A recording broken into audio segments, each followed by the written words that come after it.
है ना। हेडिंग क्या डाली, एड्रेस, ठीक है।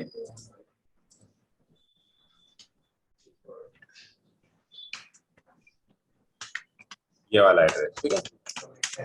और इसके अंतर्गत लिखना है ना, इस फंक्शन के द्वारा हम रो एंड कॉलम का एड्रेस पता कर सकते हैं,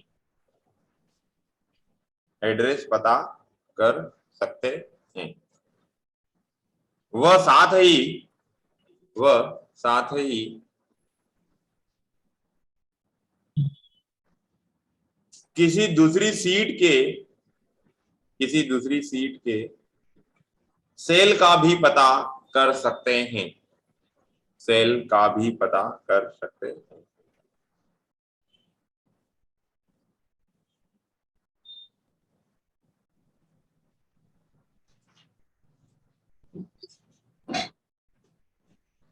बहुत ही इजी और सिंपल फार्मूला है। केवल इसका काम है किसी सेल का एड्रेस जानना, ठीक है। अब आप बोलोगे कि सर एड्रेस जानने में ऐसा क्या नया आ रहा है ना। तो जैसे मान लीजिए कि ये 625 जो लिखा हुआ है, ये 625 किस सेल के अंदर लिखा गया है, या इस 625 को जो लिखा गया है उस सेल का एड्रेस क्या है। तो उसको आप काय के द्वारा पता कर सकते हो, एड्रेस फंक्शन के द्वारा उसको ट्रेस कर सकते हैं। मतलब अगर आपको ये सेल को यूज करना है तो कैसे लिखा जाएगा, है ना। तो अगर हम उसे देखना है तो देखिए यहाँ पे हम बराबर लगाएंगे और यहाँ पे रखेंगे हम एड्रेस, रख दिया। अब यहाँ पे पूछ रहा है रो नंबर, तो रो नंबर आ रही है यहाँ पर 9 और कॉलम नंबर आ रहा है यहाँ पर 4। ये हमने यहाँ पे इसका मैटर रख दिया और इसको ऐसा यहाँ पर ब्रैकेट को क्या कर दिया हमने, बंद कर दिया और इंटर प्रेस कर दिया। तो देख रहे हो, मतलब इस सेल का D9 सेल का एड्रेस क्या है, ये वाला। तो जब फार्मूला कहीं यूज करो और फार्मूले में इस सेल को डायरेक्टली उठाना हो तो आप ऐसा मैटर लिखिए वहां पर। ये ऐसा अगर आप मैटर लिख देंगे तो वो डायरेक्टली किसे काउंट करेगा, D9 को काउंट करेगा, ठीक है। मतलब D9 को फार्मूले के अंदर लिखने का ये तरीका है ना, $D9, ठीक है। तो ऐसा आप डायरेक्टली भी आप यूज कर सकते हैं और यदि अगर आपको नहीं पता तो आप उसका एड्रेस ऐसे निकाल सकते हो, ठीक है। तो ये होता है एड्रेस फार्मूला। अगला लिखिए एरिया, सेकंड नंबर, एरियास लिखना। इस फंक्शन के द्वारा हम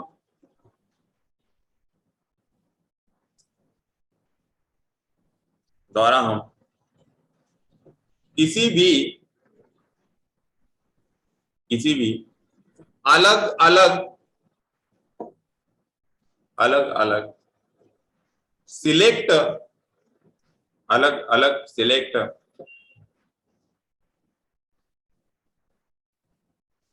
जगह समझते हैं ना, एरिया जगहों को, अलग अलग जगहों को काउंट कर सकते हैं,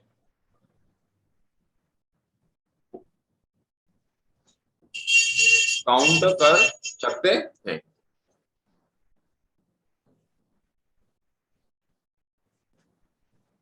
नीचे नोट लिखो, इस फंक्शन में डबल कोड का इस्तेमाल किया जाता है। डबल कोड समझ में आ गया, नहीं समझ में आया तो उसको ब्रैकेट लिखो, कोड को क्या लिखोगे, डबल ब्रैकेट का उपयोग किया जाता है ना। लिख लो कोड, नहीं तो तुम वो ढूंढोगे वो कोड कौन सा लगा है इसके अंदर, इसलिए क्या लिख लो, ब्रैकेट लिख लो। ब्रैकेट, ब्रैकेट समझते हो ना, हाँ। लिख के उसके दोनों तरफ से रास्ते बंद कर दो तो क्या बन जाएगा वो, ब्रैकेट। ब्रैकेट कितने आते हैं पता है ना आप लोगों को, है? 4 ब्रैकेट आते हैं, कौन कौन से, हाँ याद है, और भी बहुत सारे आते हैं। वो तुमने देखा ही नहीं होगा, इक्वेशन में देखना, इक्वेशन में तो बहुत सारे ब्रैकेट बताए। ठीक है, तो देखिए ये भी बहुत ही सिंपल फार्मूला है, कोई ज्यादा इसमें विशेष नहीं है। ये केवल क्या करेगा, देखो नाम अभी हमने थ्योरी लिखी उसी में आप समझ गए होंगे कि जैसे मान लो देखो ये सिलेक्ट कर दिया तो ये इतना क्या माना जाएगा, एक एरिया, मतलब ये इतनी जगह पूरा क्या हो गया, एक एरिया हो गया। अगर मैं यहां सिलेक्ट कर दूं तो ये क्या हो गया, एक दूसरा एरिया, और यहां पर ऐसा सिलेक्ट कर दूं तो ये क्या हो गया, तीसरा एरिया। तो कोई भी मैटर का अगर टोटल लगा रहे हैं तो हमने कितने एरिया को सिलेक्ट किया है उनका रिजल्ट देता है। तो अभी जैसे मैंने तीन जगह आपको अलग अलग सिलेक्ट करके बताया, तो रिजल्ट क्या आएगा इसमें, तीन, क्योंकि उसका नाम ही है अलग अलग एरिया को काउंट करता है ना। अगर आपने अलग अलग कहीं पर कोई मैटर बना रखा है तो वो उस सारे एरिया को एक जगह क्या करके बता देगा, आपको काउंट करके बता देता है। तो ज्यादा कोई इंपॉर्टेंट भी नहीं है, लेकिन फिर भी आपने लिख लिया है तो मैं आपको चला के भी बता देता हूँ। जैसे देखिए मैं यहाँ पर कुछ भी रखा हुआ है, जैसे मान लो ये 10, ये 10, ये 10, ये इतना अगर आपने एक मैटर बना दिया है, इसकी ऐसा कुछ डालने की जरूरत नहीं है, लेकिन वो आपको समझ में नहीं आएगा इसलिए मैं ये सब कर दिया है ना। नहीं तो फार्मूले को ऐसा चलाने के लिए कोई जरूरत नहीं है कि इसे डब्बा बनाना ही जरूरी है, कुछ लिखना ही जरूरी है, ऐसा कुछ नहीं है। ठीक है, ये गए हम यहाँ पर बराबर, और यहाँ पे लगा दिया हमने एरियाज, एक ब्रैकेट क्या लगाना है, और ये देखिए हमने इसको क्या कर दिया यहाँ पर, रेफरेंस। ये मैंने एक पहला एरिया क्या कर दिया यहाँ पर, काउंट कर दिया। फिर हमने यहाँ पर क्या कर देते हैं, दूसरा एरिया, और फिर हम यहाँ पर क्या कर देते हैं, तीसरा एरिया, और वापस हम इसमें क्या करते हैं, दो ब्रैकेट लगाए। तो रिजल्ट कितना दिया इसने यहाँ पर, तीन। मतलब यहाँ पर हम कहीं से तीन एरिया का रिजल्ट निकाल के दे रहे हैं, तीन जगह कुछ अलग अलग मैटर लिखा हुआ है। तो इस तरह से अगर आपको एरिया निकालना हो तो हम यहाँ से एरिया निकाल सकते हैं। तो उसके नीचे लिख लो आप लोग, प्रारूप के नीचे, प्रारूप तो आपने लिख ही लिया होगा, तो प्रारूप के नीचे आप ऐसा लिख लीजिए ताकि आपको पता चलेगा कि इसको लगाना कैसा है। दो दो सेल एक साथ लगा सकते हैं इसके अंदर।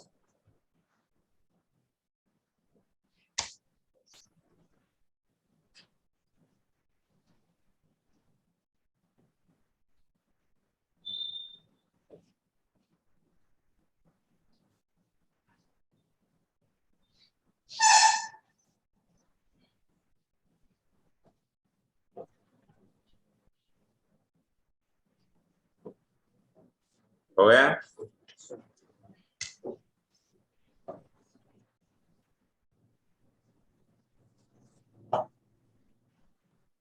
नेक्स्ट डालिए चूज।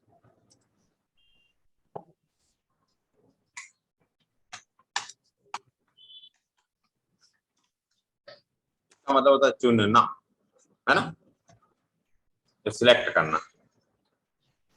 देखो इस यह फार्मूला भी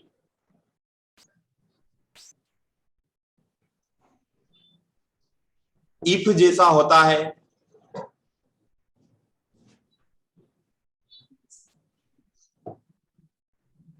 परंतु इसके द्वारा हम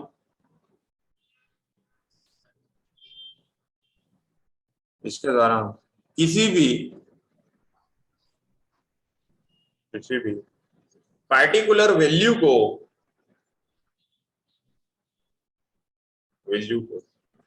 ऑटो फिल कर सकते हैं।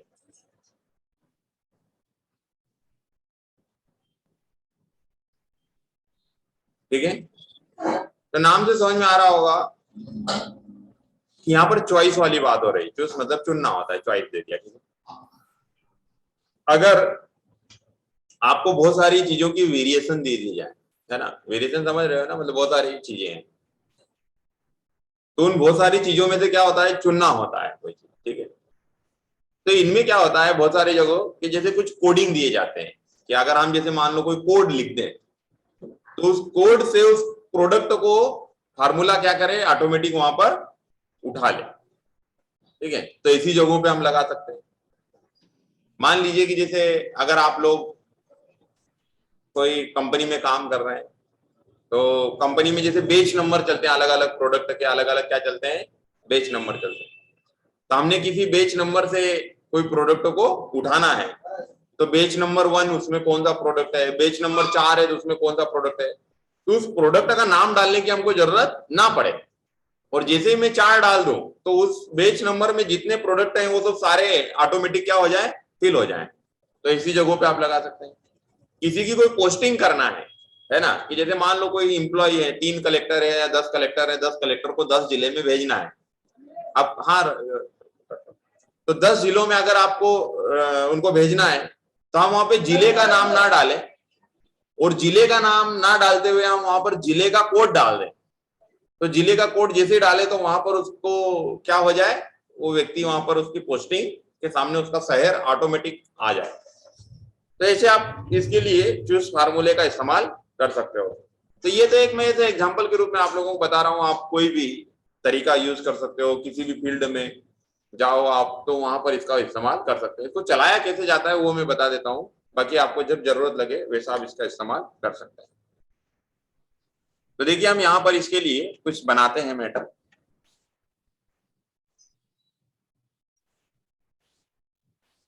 यहाँ पे मैंने रखा है नेम, यहाँ पे रख देते हैं हम यहाँ पे रख देते हैं कोड, जैसे मैंने रख दिया यहाँ पर डिस्ट्रिक्ट कोड, यहाँ पे रख देते हैं हम सिटी, शहर रख देते हैं।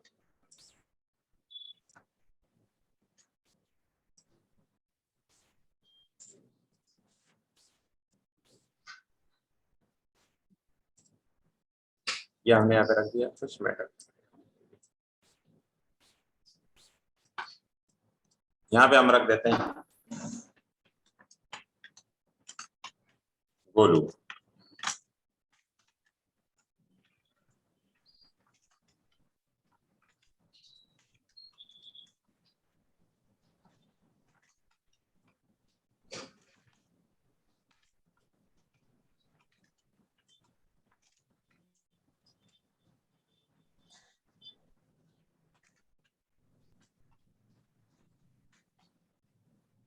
दोनों ऋतिक पास में बैठ गया, अर्जुन है उसके पास बैठा हुआ।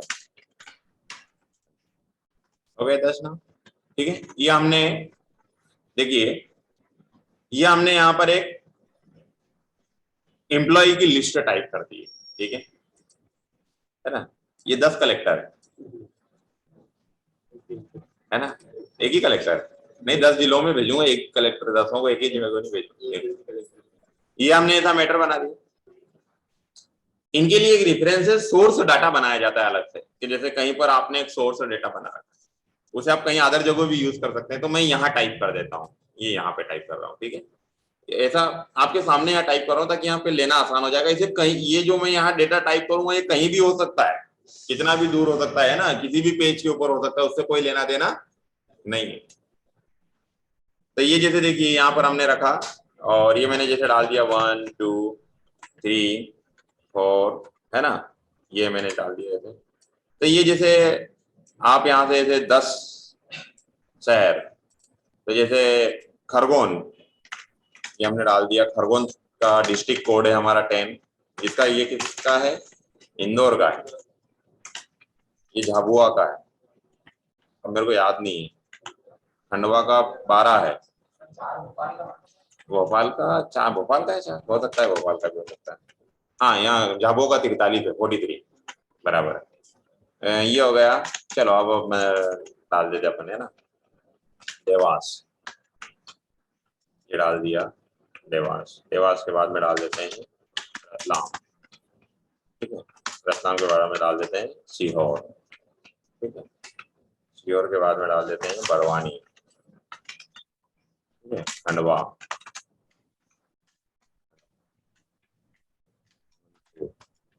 एक आधा और कौन सा याद नहीं आ रहा है मेरे को, जबलपुर। चलो जबलपुर चलते हैं। जबलपुर की स्पेलिंग में गड़बड़ है,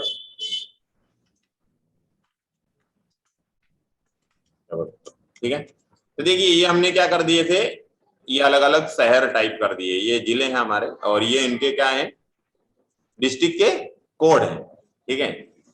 तो ये लिस्ट कहीं भी हो सकती है, मतलब सोर्स ऑफ कोड अलग से टाइप करके रखना पड़ता है। तो ये जो फार्मूले चलाए जाते हैं तो इनके लिए वो एक अलग से रेफरेंस बना के देते हैं, वहां से आप डेटा क्या कर सकते हो, ऐसा उठा सकते हो। तो ये हमने ले लिया। ऐसी कोई लिस्टिंग आपकी यहाँ पर क्या बन रही है, अब ऐसी कोई लिस्ट बन रही है। हमको शहर चुनना है इसमें, तो देखिए मैंने यहाँ पे कर्सर को रख दिया, ये ठीक है। यहाँ पे कर्सर को रखने के बाद में यहाँ पे मैं गया और मैंने यहाँ पे बराबर और यूज किया है यहाँ पर चूज। ये बता रहा है इंडेक्स, आप कोड कहां लगाओगे, तो मैं यहां पे क्या करूंगा, कोड यूज करूंगा, ठीक है। इंडेक्स नंबर कर दिया यहां पर, इंडेक्स कामा, कामा लगाने के बाद में पूछ रहा है कि आप सिटी में वैल्यू कौन सी इंटर करोगे, देवास कामा, रतलाम कामा, सीहोर कामा, ये फिर कामा, बड़वानी कामा, खंडवा कामा, बुरहानपुर कामा, जबलपुर कामा, मतलब सबको ऐसे आपको क्या करना है, कर दिया सबको एक बार सिलेक्ट, और ब्रैकेट को हमने यहाँ पर क्या कर दिया, इसको बंद कर दिया और ये लगा दिया हमने यहाँ पर इंटर। तो यहाँ पर ये देखिए ऐसा एक वैल्यू, मतलब एक एरर दे रहा है, आपको बताया भी था मैंने, एरर हटाना आप लोगों को बताया था। यहाँ पे देखिए कोड, कोड में इस्तेमाल कर रहा हूं 10, ठीक है। देखिए मैंने जैसे यहाँ पर 10 डाला तो गोलू की पोस्टिंग बता रहा है कौन से जिले में, खरगोन जिले, ठीक है। यहाँ पे हमने डाल दिया 9, ठीक है। तो यहाँ पर इसकी पोस्टिंग अभी इसलिए नहीं बता रहा है क्योंकि हमने सब में ऐसा चलाना पड़ेगा, है ना। अब सब में नहीं चलाना है तो मैंने आप लोगों को जैसे बताया कि इसमें ऐसा क्या कर दीजिए, कॉपी पेस्ट कर दीजिए, कर दिया कॉपी पेस्ट, ये फार्मूला सबके लिए क्या हो गया, चल गया। अभी जैसे देखते हैं हम कृष्णा 9, तो 9 में भी देखिए खरगोन बता रहा है ना, इसमें 9 में क्या आना चाहिए, इंदौर आना चाहिए, लेकिन यहाँ पे बता क्या रहा है, अभी खरगोन बता रहा है। तो देखिए हम क्या करेंगे, इसमें थोड़ा सा चेंज करेंगे, यहाँ पे मैंने कर्सर रख दिया, ये फार्मूला चलाया, या तो चलाया जब भी आप उसको क्या करना पड़ेगा, एक बार मैंने आपको ऐसा डिप्रिसिएशन वाला फार्मूला बताया था, याद है आप लोगों को। तो डिप्रिसिएशन में क्या करके बताया था आप लोगों को, डीबी में क्या चेंज किया था मैंने,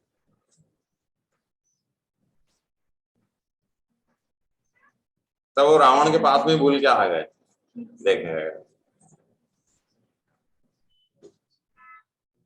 अरे फार्मूले को फिक्स करना बताया था, साल बदलेंगे तो क्या किया था मैंने, कि जैसे पहले साल में डिप्रिसिएशन कितना हो रहा है, सेकंड साल में कितना हो रहा है, थर्ड साल में कितना हो रहा है, तो साल फिक्स है। लेकिन जब हम उसको बदल रहे हैं, है ना, वैल्यू 2000 मैंने कीबोर्ड की वैल्यू रखी थी 20,000, तो उसको क्या किया था मैंने, फिक्स किया था। कैसे फिक्स करेंगे फार्मूले में वैल्यू को, हम्म,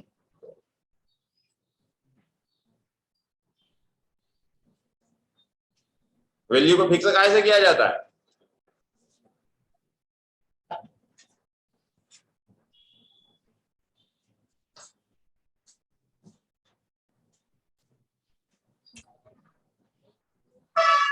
कैसे करें फिक्स वैल्यू को,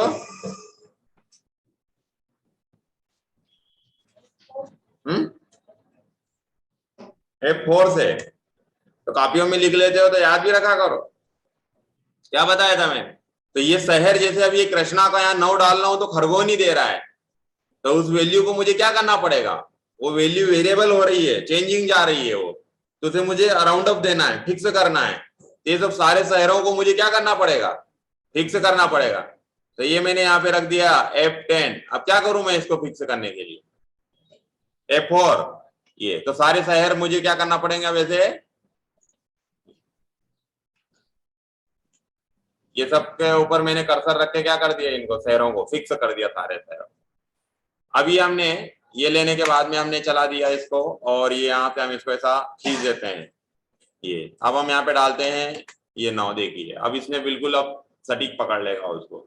अब मैंने यहाँ पे पहले डाला था 9, तो यहाँ पे ये भी खरगोन ही दे रहा था, लेकिन अब यहाँ पर उसकी सही वैल्यू को क्या करके लाएगा, उठा के लाएगा, ठीक है। तो यहाँ पे हमने डाल दिया 1 2 3 4 5 6 7 और ये 8। तो देखिए जैसे उस जिले की कोडिंग होगी तो सारा मैटर यहाँ पर क्या हो जाएगा, उसका उस डब्बे में पूरा उठ के आ जाए। ऐसे ही यहाँ पर अगर और भी कोई उसकी डिटेल हो तो उसे भी चला दीजिए, तो वो भी कोड के साथ में पूरी एक साथ में आ जाती है। तो इस तरह से ये जो चूज होता है किसी भी पार्टिकुलर वैल्यू को उठाने का काम करता है। तो अब इसे किसी के ऊपर भी चला सकते हैं, चाहे आप ऐसे कोई मैटर बनाने हो, मैंने अभी आप लोगों को बताया कोई कंपनी में काम करते हैं जहाँ पे बेच नंबर की जरूरत हो, आइसक्रीम कंपनी में काम करते हो फ्लेवर की जरूरत हो, है ना, कि फलाना फ्लेवर का ये कोड है, उसका ये फ्लेवर का कोड है, उसका ये फ्लेवर का कोड है ना, इतने बजे शिफ्टिंग का ये कोड है, तो आप वहां पे डालिए तो उसका डेटा डायरेक्टली क्या हो जाएगा, उठ के आ जाएगा। ठीक,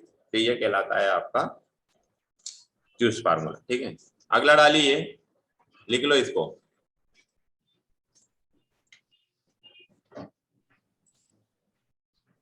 प्रारूप लिखा था, प्रारूप लिखा था कि नहीं लिखा था? प्रारूप में क्या दिया था इसमें?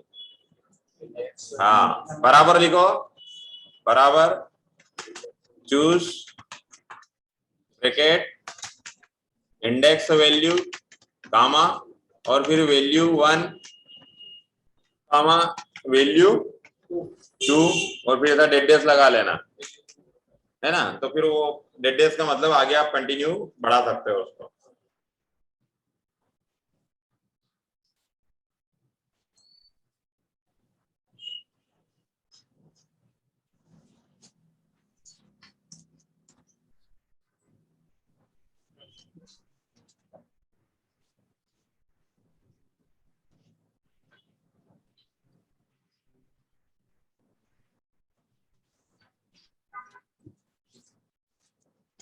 लिख लिया? इसके नीचे ये लिख लो, फिर ऐसा पूछेगा आपसे तो उसमें ऐसा डालना है ये। अब ये रामायण तो तुमको समझ में ही नहीं आ रही होगी, है ना। तो ये रामायण में काम कर लो, ये F1 F2 की जगह यहाँ पे बराबर चूज लिखना, लिख लिया सिर्फ, और ये B1 और इंडेक्स के बाद में ये वैल्यू में गांवों के नाम लिख लो 5-6 सीधा। बात समझ रहे हैं ना? इसमें क्या लिख लो, गांव के नाम सीधे, जैसे सनावत, बड़वाहा, बड़वानी, खरगोन, सेंधवा, अंजड़, ऐसा। तो समझ जाना कि इसके अंदर क्या लिखना है, और नोट में नीचे लिख लेना कि नामों की जगह क्या करना है, सेल की वैल्यू उठाना है ना, सीधे नाम नहीं लिखना है अपन को, क्या करना है, उसकी वैल्यू उठाना है। अब तुमको जैसे तुम्हारी श्रद्धा भक्ति अनुसार लिख लो भाई, जिसको जैसा याद रहे, अपने नोट्स आप खुद बना सकते हो।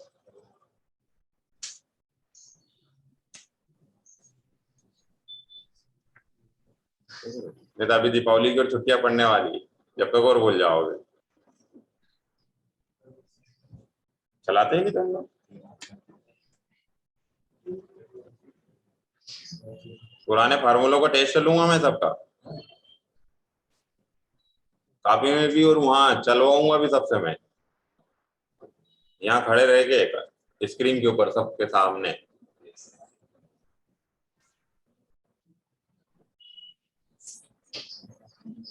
फार्मूलों का तो बाय प्रैक्टिकली लूंगा डायरेक्टली ऑन स्क्रीन, और ऐसा नहीं कि जैसे बढ़वा बढ़वा का ही टेस्ट लूंगा, अंजड़, बड़वानी, सेंधवा भी बताऊंगा तुम लोगों को। ठीक है, सबके सामने लिख लिया? तो अगला लिखो, कॉलम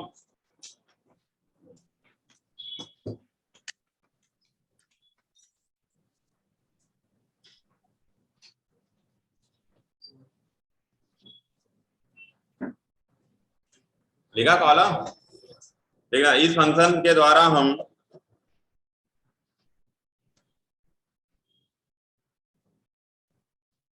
बनाए गए टेबल में, बनाए गए टेबल में, बनाए गए टेबल में कॉलम की पोजीशन पता कर सकते हैं।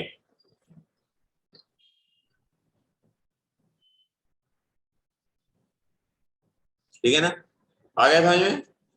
क्या क्या कहना चाह रहा है फार्मूला, मतलब जैसे कोई टेबल बनी है तो उस टेबल में हम उस कॉलम की पोजीशन पता कर सकते हैं कि 3 नंबर का कॉलम है कि 4 नंबर का कॉलम है, कि उस टेबल के कौन से नंबर का वो कॉलम है। वो उसकी पोजीशन हो जाएगी। ठीक है, जैसे अभी मेरे पास ये टेबल बनी है, कितने डब्बे की टेबल बनी हुई है? अभी 3 डब्बे की बनी है ना।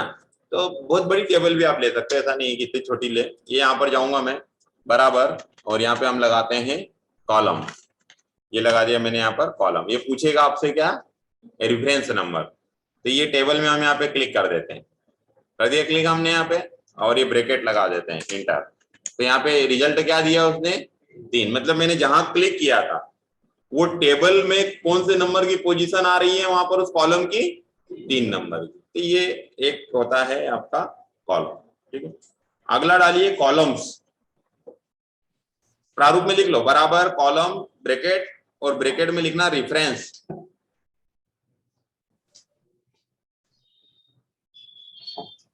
ब्रैकेट में क्या लिखोगे? रेफरेंस।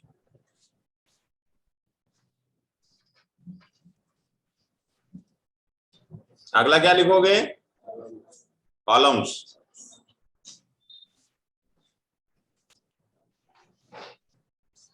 इसमें थोड़ा सा चेंज कर लीजिए, लिखिए इस फंक्शन के द्वारा, इस फंक्शन के द्वारा हम यह पता कर सकते हैं कि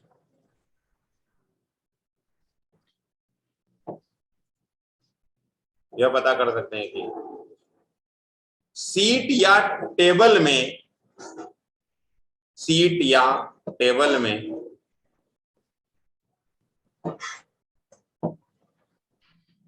नंबर ऑफ कॉलम कितने हैं। आया कुछ समझ में इसका?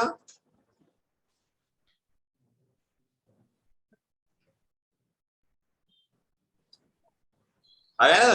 मतलब आप जो टेबल बनी है उस टेबल में बनाने में कितने कॉलम इस्तेमाल हुए हैं उसे बताएगा, या फिर पूरी सीट में कितने कॉलम है इससे आप काउंटिंग लगा सकते हो।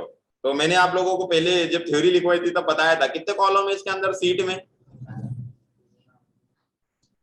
है? 101। ये कौन सा चंदा है?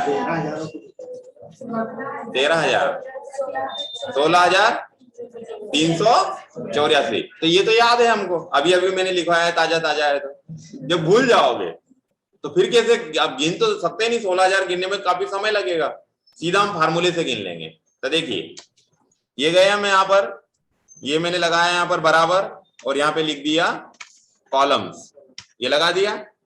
अब यहां पर प्रारूप में लिखना एरे, ब्रैकेट के अंदर अभी रेफरेंस लिखवाया था, अब क्या लिखोगे? आरे लिखोगे। ठीक है, अब यहां पर देखिए ये आपने ऐसा मैटर बना दिया। अब ये जो बनी हुई टेबल है इसमें कॉलम गिनना है। तो देखिए इसको हम क्या करते हैं, अभी ये सिलेक्ट कर दिया था, ब्रैकेट लगाया, और ये क्या कर दिया हमने यहाँ पर? सिलेक्ट। और सिलेक्ट करने के बाद में यहाँ पे क्या लगा दिया हमने? ब्रैकेट, और ये इंटर। तो यहाँ पर भी क्या दिया उसने? 3। अब ये 3 नंबर वाली पोजीशन नहीं बता रहा है, मतलब इस टेबल में टोटल कितने कॉलम आ रहे हैं? 3 कॉलम आ रहे हैं। पूरी सीट काउंटिंग करना है तो बराबर कॉलम्स, ये कॉलम्स। अब ये अरे पूछ रहा है, पूरी सीट को तो सिलेक्ट करने में दिक्कत आएगी हमें, तो पूरी सीट का अरे नंबर होता है ये वाला कॉलम, ये दिख रहा है यहाँ पर माउस, ये 13 और ए के बीच में ये जो डब्बा दिख रहा है चौकोर, ये पूरी सीट का अरे होता है। तो यहां पर मैं क्लिक करूंगा तो क्या हो गई? पूरी सीट सिलेक्ट हो गई। अब मैंने यहां पर ब्रैकेट को बंद कर दिया और इंटर लगा दिया, तो देखो यहां पर उसने पूरी सीट के कॉलम काउंट करके बता दी, मतलब 16,384 कॉलम है। मतलब आपको इसे काउंटिंग करने की जरूरत नहीं है। तो सीट, किसी भी एक्सेल सीट के पूरे कॉलम गिनना हो, टेबल में जो बने हुए उनके कॉलम गिनना हो तो कॉलम्स, पार्टिकुलर कॉलम की पोजीशन पता करना हो तो केवल कॉलम। आ गए समझ में? ठीक है, तो ये कहलाता है हमारा कॉलम, कॉलम। ठीक है,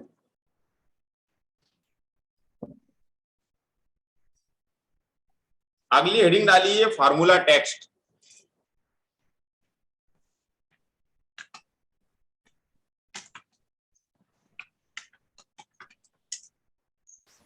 क्या लिखोगे? फार्मूला टेक्स्ट, जिसे कल देखेंगे। आज कम लोग आए हो तुम लोग, ठीक है, कल इसका इसी करते हैं।